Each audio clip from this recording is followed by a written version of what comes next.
Hey everyone, I'm Jen Sheffer, Instructional Technology Specialist from Burlington High School in Burlington, Massachusetts. And today I'm going to show you how to get started with Google Classroom as more and more teachers are gaining access to this new Google Apps for Education product. So I have been experimenting with Classroom for a few weeks now, and as you can see, I'm in my classroom. I'm on the home page, and I set up a classroom for my help desk course, my digital literacy course, and a demo class. So I'm going to go ahead and show you how you will create your own class once you gain access to Classroom. So if you click the plus sign in the upper right, you're going to go ahead and click on that and then simply click on Create Class. And this is where you can give your class a name. So I'm going to type in digital literacy, and I'm going to make this my period 5 class, and then I go ahead and click on create. And now I'm taken into my classroom, and just to kind of give you an overview of what you'll see, one of the most important things is the classroom code that is down here on the left. Students will join your class by entering this code. In this case, it's F1IJ0M. Now you can disable that code or reset it. So if you have an add drop period and once that has come and gone, you can disable the code and nobody else will be able to get into your classroom. The other thing you can do is you can take a tour to learn more.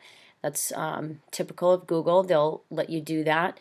But if you just are like me and you want to just play around for yourself, sometimes I skip those tours and I just kind of play around with it and see what I can discover on my own. One of the first things I wanted to do was customize my classroom. So if you come over here on the right, on your header, you can see that you have the option to change your class photo. So right away, that was something I wanted to look into. And you'll notice that currently there is a gallery of header options.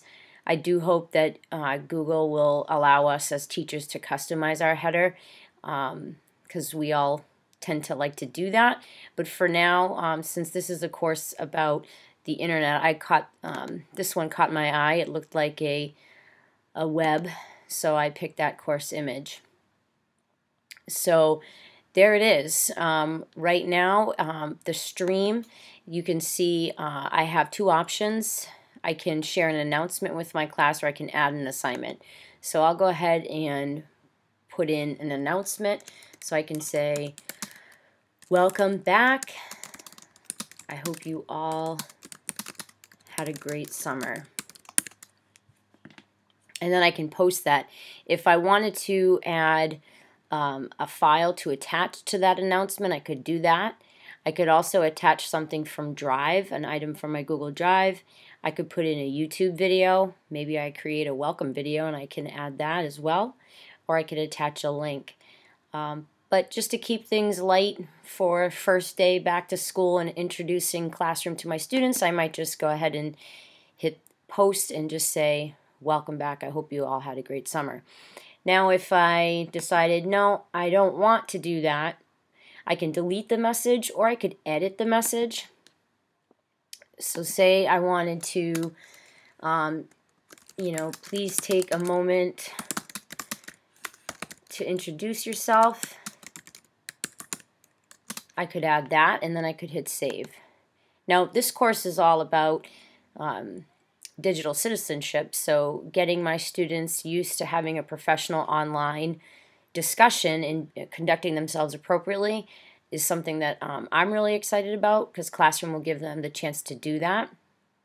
So as you can see, the announcement has been edited for me. So the next thing I can show you is an assignment. So the title of this assignment is going to be About Me Google Presentation. So if I want to, I can describe this assignment. So I can say, please create a Google presentation introducing yourself and highlighting the best parts of your summer. I can do that. And I can also change the due date. So if I want this to be due, you know, maybe the second Friday we get back from school, I could do that. I can also add a time that it would be due, and after that time, students would no longer be able to submit their project. So I could say this is due by 2 p.m. on the 12th. If I had a Google Drive item, a Google Doc that had a rubric and a more detailed description of this project, where I specified the number of slides and how many images I wanted, and if they had to include video, I could attach a file from Drive. I might not do that. I just might keep it pretty open-ended, again, and just kind of seeing where my students' design skills are at, and what they know already about Google presentations. So I could just keep it light again and just hit assign. Now once I do that, you'll see that this assignment has been posted in the stream, and you can see that 0 have been turned in, and 0 have not been turned in. I don't have any students yet in this class. So when I click on that assignment, it says there are no student submissions. Here I could change the point value, or I could make it ungraded, which is a nice option because oftentimes we don't want to grade every single assignment, especially if it's formative. We might not want to do that. The other thing I want to show you in this demo is if I click on folder, you'll see that that folder is empty. There's nothing in there yet, but I can also click on open in Drive, and we have a new drive here. It's brand new. You see that in my activity stream here on the right, I have that digital literacy folder created automatically for me, and the assignment, the About Me Google presentation, is also created there. If I click on my drive over on the left, I should see Classroom. And if I click on Classroom, again, you can see in my Classroom folder, it's there. Everything that I've done in Classroom is here in my activity stream. I created a demo class and put some assignments in there, which I'll show you in just a moment. But it will do the same thing for students. Classroom will create the folders for the students, each class, as well as each assignment that the teacher creates. So if I go over back into my Classroom and I click on the back button, I want to show you, so this is what the stream looks like right now. It's still in beta. It's clean, it's simple. The slogan right now is less teching and more teaching, and I think that is a great philosophy. Teachers are not going to have to worry about you know, extensive training on how to get their classroom set up. You saw that demo. I did it in you know, less than 2 minutes. I get a notification here that there are no upcoming assignments due soon. As far as students joining, when I click on students, this is my class roster, and I played around with manually adding each student, and it took me, you know, maybe 4 or 5 minutes to do that for a full roster. But the easiest way to get your students into your class is to just give them this code. Once you give the students the code, they're going to be added, and you will not have to do anything as the teacher.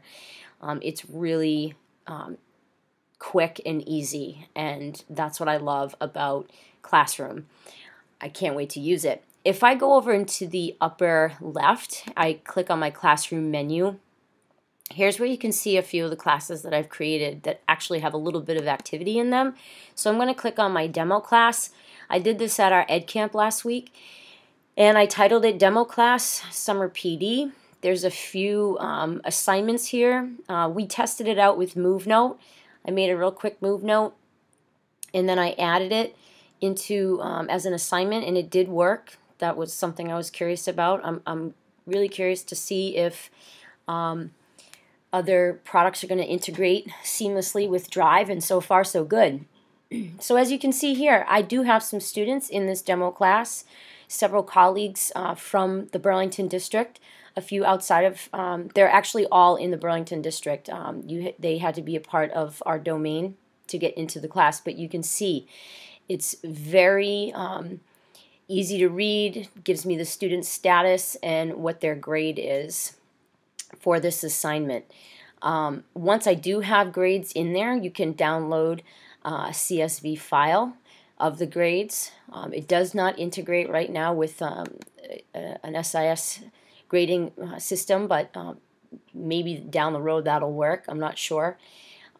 The other thing I can show you is we also tested EduCanon, which is another great product we're excited about using with interactive video lessons. That also worked. And then I put in a summer reflection assignment. I said create an Animoto highlighting your summer. And here you can see that there are 2 students who turned that assignment in. Let's see who those students are. It's loading here.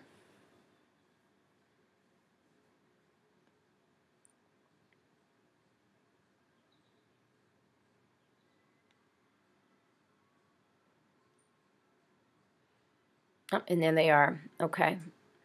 Thought there was going to be an error, but there is not. So this shows me who turned it in. And of course it was Ms. Marcus and Ms. Olshaw are the ones that turned it in. Not surprised. So I can click on the folder. They're very good students.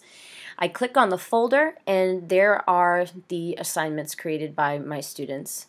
So we can open up what Diana submitted. She went to Denver and she saw this big blue bear. It's pretty neat. And then this is what Tara did. Maybe she's not having a very good summer so far. So I can head back into the assignment details. I can go back to the assignment in the stream. Once I've graded everything, I can look at all the students who didn't turn it in. They're still on summer vacation, so they're not ready to do any schoolwork yet. I don't blame them. So again, it's a real clean design, and I can gain access to my students' assignments very easily. Once I've graded the students' assignments, I can click on this button over here on the right next to the due date, and I can delete it. If I delete it, it says, I get a warning, all comments on this assignment will be deleted. If students have already turned in files and you want to return to them, you can share those files with students in Google Drive. You can't undo this action. So again, it's tough to get a full grasp on this product without having students in there, but I'm pretty excited that it's not going to take much time for us as teachers and our students to learn this and feel comfortable with it. The other thing I did, just to show you what an online discussion might look like, is I welcomed students to my classroom. And this is interesting because this looks like it came from Mary O'Connell, which was a student in the classroom. So I'm not sure how that happened, but it might be a little glitchy. So we'll have to wait and see. But looks like a great addition. Can't wait to start using it. And Barbara said she might say au revoir to Edmodo. Here's another announcement that I added. Welcome to Classroom. This is where you will submit all assignments and participate in online discussions. And Tara said it was exciting. And Ilara said it was a great website. So it sure is, and I hope this demo gives you a better understanding of what is to come. And I'm excited about it. We'll be doing some more training on Classroom next during our ed camps on the 22nd and the 29th. If you happen to be in the Burlington area, come on by. Also on August 5th. This is a course also, really quickly, that students are actually in. I manually put my students in there.